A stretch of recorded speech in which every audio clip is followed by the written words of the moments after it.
A very good morning and welcome to the Breakfast News on Rajya Sabha television, your one-stop morning show for top stories from India and across the globe. I'm Aishwarya Kapoor and these are the headlines. International Solar Alliance, the future OPEC to meet world energy needs, says Prime Minister Modi. Inaugurating first assembly of the 121-country grouping, says India targeting 40% electricity generation from non-fossil fuel-based sources by 2030.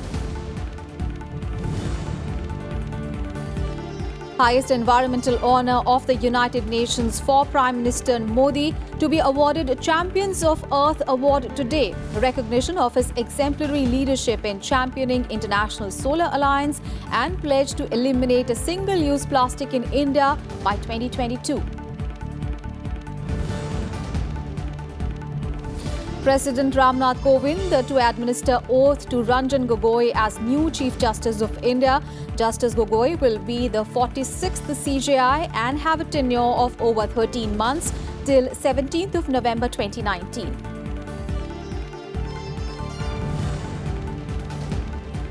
Two more lions die in Gujarat's Gir sanctuary, taking the total deaths to 23 since 12th of September. Chief Minister terms deaths very unfortunate, calls doctors from Delhi and Pune to examine the wild cats. Officers at range to be probed to ascertain carelessness. And Facebook adds new tools to battle online bullying and harassment. Users will now be able to hide or delete groups of offensive comments, including responses at one go. Social media giant also testing ways to help users search or block offensive words. Our top story this morning, Prime Minister Narendra Modi has said that India is aiming to make use of solar and wind energy to meet its energy requirements. Speaking at the first assembly of the International Solar Alliance, the Prime Minister said that India is targeting 40% electricity generation from non-fossil fuel-based resources by 2030. He said that the solar power will play the same role that oil wells have played over the past few decades in meeting global energy needs. Stating that the focus must be on renewable sources for meeting energy needs, he said that India wants to bring all UN members on board of ISA. He asserted that it was the right time to invest in solar manufacturing and saw an investment potential of 70 to 80,000 crore rupees in solar manufacturing. The Prime Minister said that the 121-country International Solar Alliance is the future OPEC for meeting energy needs of the world. दुनिया की ऊर्जा आवश्यकताओं की पूर्ति के लिए जो भूमिका आज ओपेक निभा रहा है, वही भूमिका आने वाले समय में इंटरनेशनल सोलर अलायंस आईसा की होने वाली है।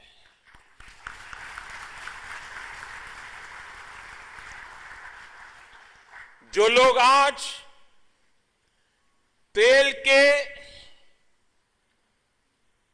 कुओं का है,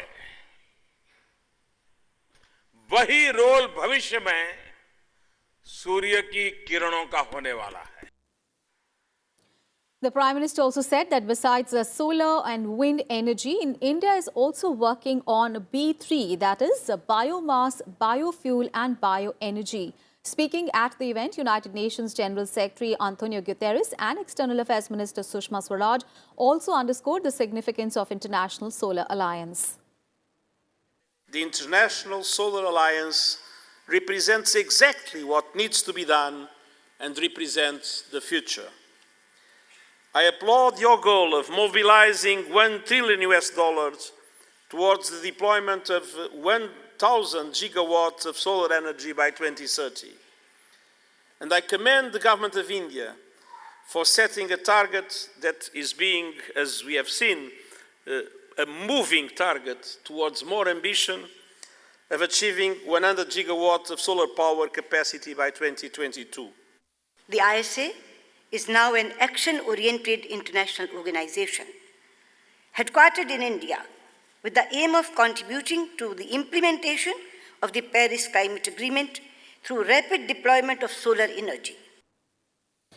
And on to some other news. Prime Minister Narendra Modi will receive the United Nations' highest environmental honour, Champions of the Earth Award, at a special ceremony in New Delhi today. Prime Minister Modi and French President Emmanuel Macron have been named as the recipients of the prestigious award for their exemplary leadership and advocating action on sustainable development and climate change.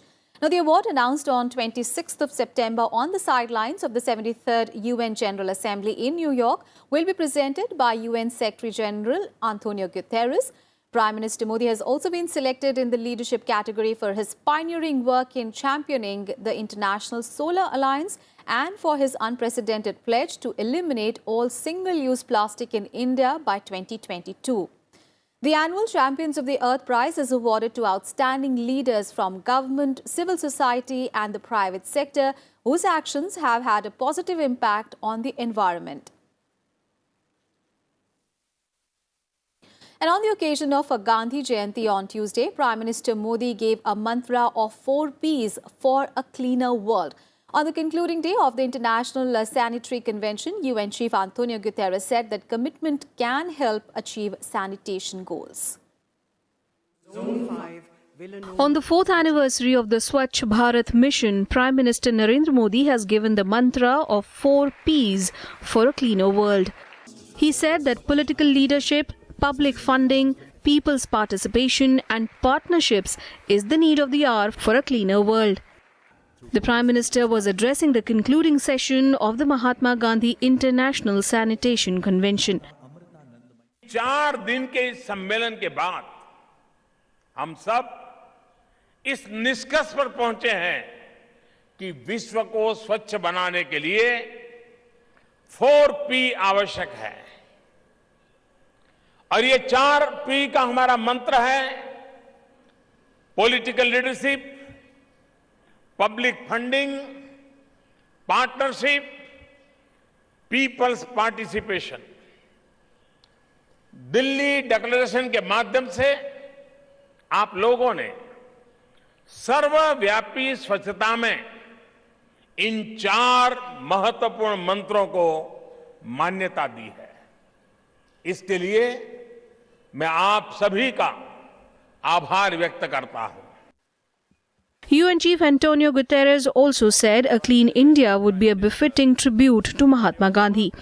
The UN chief also congratulated Prime Minister Modi for giving priority to sanitation. He hailed India as an example of how political will and commitment can help achieve safe sanitation. 53 ministers of sanitation from around the world and more than 160 international representatives from 68 countries participated in the 4-day convention. May I congratulate you, Prime Minister, on your remarkable leadership and vision on this area that is vital for the well-being of humankind.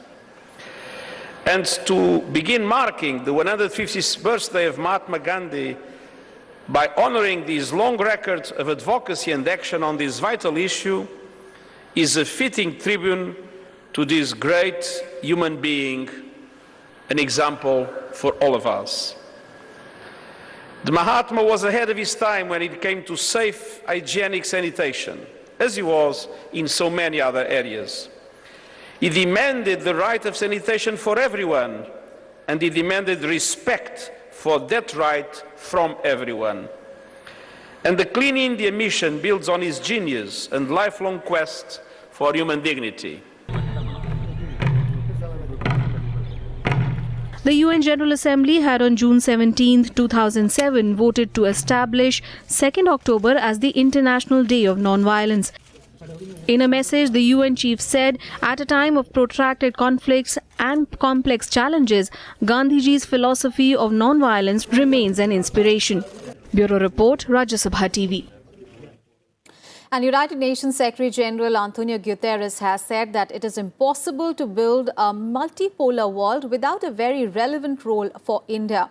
On a 3-day visit to India, the United Nations chief held talks with Prime Minister Narendra Modi and discussed issues of international concern on Tuesday. Here is a report. United Nations Secretary General Antonio Guterres held talks with Prime Minister Narendra Modi in New Delhi on Tuesday. The two leaders discussed a wide range of international issues, including reforms in the UN Security Council and issues related to climate change, the World Trade Organization, and terrorism. Interacting with students and the media after the talks, the UN chief said there is no place for religious intolerance in India. I don't think India is in the worst situation in the world. So I think I've always seen India as a country with extreme diversity.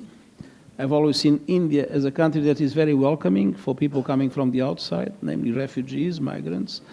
I've only seen India a country where there is a lot of respect for different people.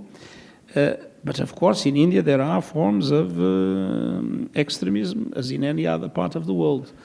I don't think this is the major problem that you face.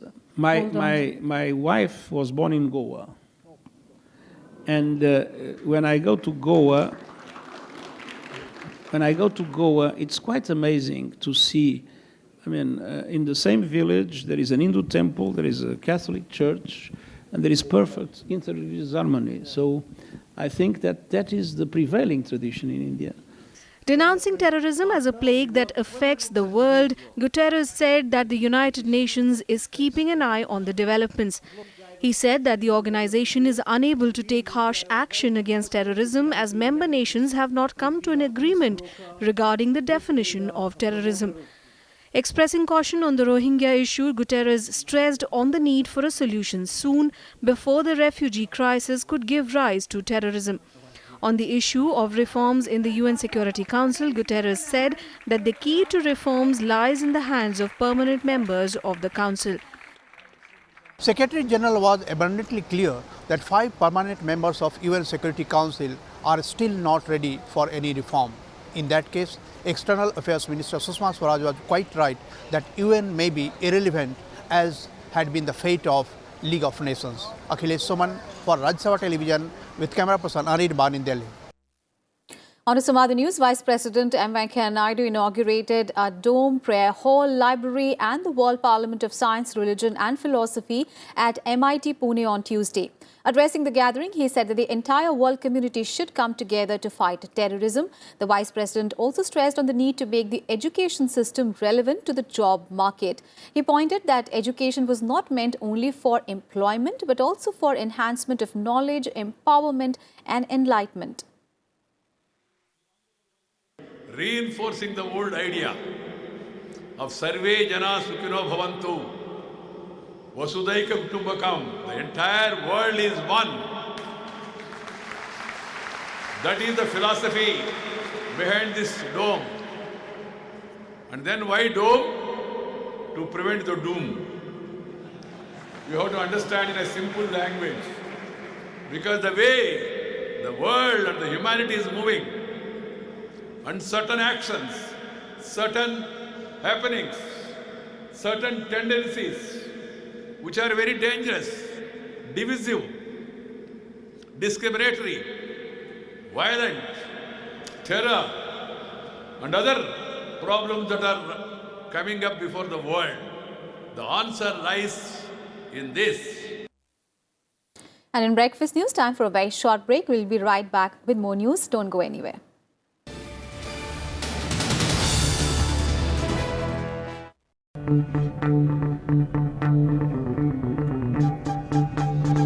Art arisen from a multi-hued cultural canvas.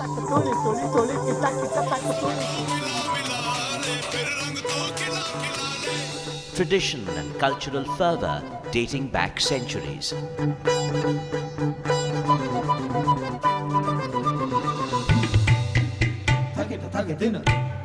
And encircling them all, there's a magic that awes. Embrace your nation's brilliant human warmth.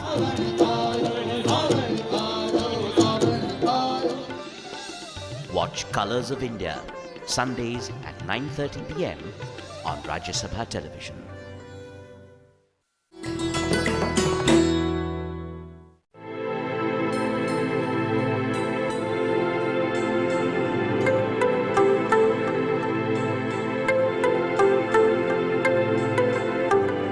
Rabindranath Tagore was awarded the Nobel Prize for Literature in 1913 for his book Gitanjali.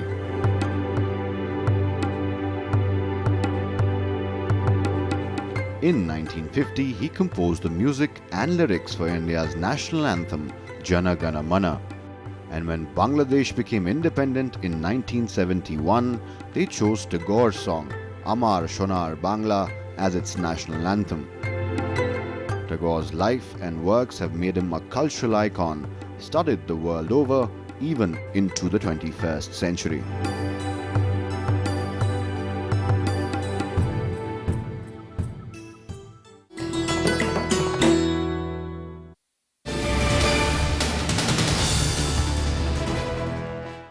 Welcome back. Justice Ranjan Gogoi is all set to be the next Chief Justice of India. He will be administered oath today by President Ramnath Kovind. He will take over from CJI Deepak Mishra and will continue in office till 17th of November 2019. Justice Gogoi, who will take over as the 46th CJI, will be the first in the post from the Northeast. He is from Assam. He began his legal career in 1978 as an advocate in the Guwahati High Court. In 2001, he was appointed as a judge in Guwahati High Court. He was elevated to the Supreme Court in 2012 from the Punjab and Haryana High Court, where he was the Chief Justice for almost a year. And nominated by President Ramnath Kovind, the senior Supreme Court judge Madan Bhima Rao Lokur will take charge as the executive chairman of the National Legal Services Authority of India today. Justice Lokur was appointed as the judge of the Supreme Court in June 2012. Justice Ranjan Gogoi is the outgoing chairman of the NALSA. The NALSA ensures a speedy disposal of cases. Its prime objective also include reducing the burden of the judiciary and providing free legal services to marginalized and disadvantaged. The legal body will also organize the Lok Adalats for speedy resolution of cases. The centre has assured farmers that it would fix the minimum support prices of rabi crops like wheat at least 1.5 times of the production cost. The government added that it would also try to restrict imports of agri items that are produced abundant in the country. These decisions were taken in an emergency meeting held under the chairmanship of Home Minister Rajnath Singh on Tuesday against the backdrop of farmers' protest organised by Bharatiya Kisan Union. Meanwhile, after midnight march, the farmers called off their protest at Delhi's Kisan Ghat, the memorial of Chaudhary Charan Singh, in the wee hours today. Now, police have unsealed the border between Delhi and Uttar Pradesh. And early on Tuesday, the farmers were stopped from entering the national capital, which resulted in a violent clash with the police. They were protesting as part of their Kisan Kranti Padyatra to demand loan waiver, implementation of the recommendations of Swaminathan Commission, among others. समस्या है किसानों की जिनका हम 23 सितंबर से हमारी एक पैदल मार्च है किसान क्रांति यात्रा जिसमें लाखों किसान साथ साथ चल रहे थे हरिद्वार से चली और उसका दिल्ली किसान घाट पे समापन होना था उसका तो हमारा जो मकसद था एक यात्रा का वो यात्रा पूरी होगी हमारी और अभी हमें कोई वो नहीं ना कोई हमारा धरना ना प्रदर्शन है ठीक है हमने वो समापन कर दिया उसका Meanwhile, the government also announced that it will soon file a review petition against the National Green Tribunal's order to ban diesel vehicles that are over 10 years old. Big story coming in from Gujarat, where 2 more lions have died at Sasangir on Tuesday, taking the total death toll of lions there to 23 since 12th of September. 11 lions had died in the forest due to reasons such as infighting and infections between 12th and 19th of September, while 10 more died between 20th and 30th of September after they were shifted to a rescue centre. Chief Minister Vijay Rupani termed the deaths as very unfortunate, and doctors from Delhi and Pune have been called to examine the lions. The government is also probing whether officers who have the responsibility of the range have shown carelessness. The Forest Department had said on Monday that 4 of the dead lions were found to have a virus infection, while another 6 were infected with a protozoa class organism carried by ticks. Now, all these lions live in Sarasya area of the Gir Sanctuary. पूरा गिर forest और गिर के बाहर जहाँ जहाँ भी lion गए हैं उस एरिया को स्क्रीन कर लिया है और वो स्क्रीनिंग के दौरान हमें किसी और जगह पे कहीं भी ऐसी मौत की घटना या ऐसे सिम्टम्स देखने को नहीं मिले हैं। ये जो एडजॉइनिंग एरिया है सेमरडी करके उस विस्तार से भी 31 लायंस को हमने रेस्क्यू करके आइसोलेशन में रखा है, उसको हम ऑब्जर्व कर रहे हैं, उसके हेल्थ चेकअप कर रहे हैं और ये देखना चाहते हैं कि कहीं और एरिया में ऐसे सिम्टम्स ना मिले। हमने दिल्ली से IVRI से वेटरनरी डॉक्टर्स को बुलाया है, दूसरे लोकल जू से भी वेटरनरी डॉक्टर्स को बुलाया है। ये सबसे भी हम सलाह मशवरा कर रहे हैं और उनकी राय के मुताबिक जो भी प्रिवेंटिव और प्रिकॉशनरी मेजर्स लेने चाहिए वो सब हम ले रहे हैं। और हम ये बताना चाहते हैं कि ये जो डेथ हुई है वो एक बिल्कुल लोकलाइज्ड एरिया में हुई है और दलखानिया के सिवा कहीं भी नहीं है। On to all the international news now. Russia has said that it will sign an over $5 billion deal with India to supply S-400 air defense system. The Russian Foreign Ministry said that the deal will be signed after annual summit meeting between Russian President Vladimir Putin and Prime Minister Narendra Modi during Putin's visit beginning tomorrow. The Russian-built S-400 Triumph is the most dangerous operationally developed modern long-range surface-to-air missile system in the world. The S-400 missile defense system can track some 300 targets and shoot down around 3 dozen targets simultaneously over a range of 400 kilometers. Big story coming in from Afghanistan, where at least 14 people have been killed and 40 others injured in a suicide attack at an election rally in the eastern Nangarhar province in the country. No group immediately claimed responsibility for the attack, but both the Taliban and an Islamic State affiliate are active in this province and are opposed to elections. The vote is scheduled for 20th of October to lower house of parliament, but it is unclear if the balloting will go ahead in areas controlled by the Taliban, who have seized several districts across the country in recent years. The suicide attack targeted a rally for Abdul Nasir Mohammed, an independent candidate who was unharmed. The attack underscored the widespread violence gripping the country 17 years after the US-led invasion toppled the Taliban. News from Indonesia now, where the number of people known to have died in the country's earthquake and tsunami has now risen to 1,350. The number of deaths is expected to grow as more bodies are retrieved from the rubble. The 7.5 magnitude earthquake struck just off the central island of Sulawesi, setting off a tsunami that engulfed the entire coastal city of Palu. Now, desperation is growing in the stricken city of Palu as residents are faced a fifth day with little food or clean drinking water. Police are guarding shops against looters as people desperately search for food, water and fuel. 49 people have been arrested for theft following the disaster. An estimated 2.4 million people have been affected by the disaster. 799 people have been injured. More than 61,000 have been displaced and 66,000 homes have been destroyed so far. Roads to Palu remain partially blocked and Indonesian vessels carrying food and water have yet to arrive. Palu is also continuing to experience aftershocks. Evakuasi korban yang ada di sini, karena kita tahu kalau kita terlambat itu akan menimbulkan penyakit. Untuk itu kita berusaha secepat mungkin. Karena distribusi bahan bakar terbatas, kota ini sudah tertutup. Kita sedang datangkan bahan bakar dari kota-kota lain sudah datang, tapi alat-alat yang lain juga di tempat yang lain sedang bekerja.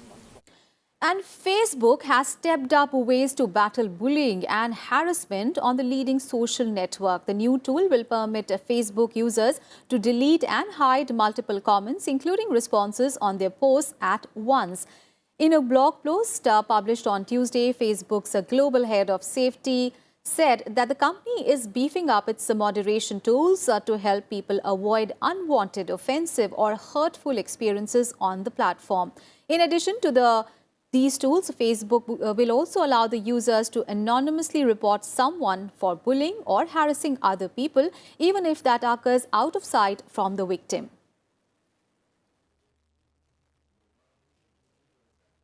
And here is a look at some more international news in World Wrap. Iraq elected Kurdish politician Barham Salih as their president. Salih immediately named Shiite Abdul Mahdi as the prime ministerial designate, ending months of deadlock after an inconclusive national election in May. In Iraq, a Kurd holds the presidency, which is a largely ceremonial role, with the prime minister post reserved for a Shiite and the Speaker of Parliament a Sunni. Barham Salih is considered a moderate, non-sectarian reformer with good ties with the West and neighbouring Iran and Turkey. Indra Nooyi's 12-year tenure as PepsiCo CEO came to an end as she hands the reins to company president Ramon Laguarta. Nooyi will stay on as chairman until early 2019, and starting today, Ramon Laguarta will oversee the Pepsi, Tropicana, Gatorade and other Quaker brands. Nooyi, a trailblazer who is among the few women who have helmed Fortune 500 companies, has spent much of her past 12 years as chief executive dwelling into healthier food categories.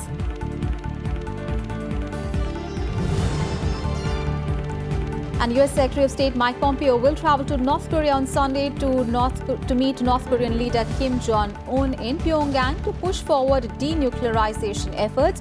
Pompeo is expected to lay the groundwork for a second summit between President Donald Trump and Kim. He is also scheduled to visit Japan, South Korea and China. For the first time in 55 years, the Nobel Prize in Physics has been awarded to a woman scientist. Dr. Donna Strickland from Canada is the third woman winner of the award after Marie Curie, who won in 1903, and Maria Goeppert-Mayer, who was awarded the Nobel Prize in 1963. Along with Dr. Strickland, Arthur Ashkin of the United States and Gerard Mourou of France won the Nobel Prize in Physics. At 96, Ashkin is the oldest person to win a Nobel Prize. The award recognizes the discoveries of the three scientists in the field of laser physics. And finally, some sports news now. On the fourth day of the 2018 Under-19 Asia Cup in Bangladesh, the four semi-finalists were decided. Opener Yashasvi Jaiswal and left-arm spinner Siddharth Desai's four-wicket hold has ensured that India get a comfortable win against Afghanistan. Earlier batting first, India were all out for 221 in 45.3 overs, with the Jaiswal scoring 92 runs off 93 balls with 13 boundaries and a 6. And chasing a target of 222 runs, Afghanistan were all out for 170 runs in 45.4 overs. The first semi-final will be played between India and Bangladesh in Dhaka on Thursday, and Sri Lanka meet Afghanistan on Friday, and the final match will be played on 7th of October. And that's it from me and my team in this edition of Breakfast News. Thanks for watching. Have a great day ahead.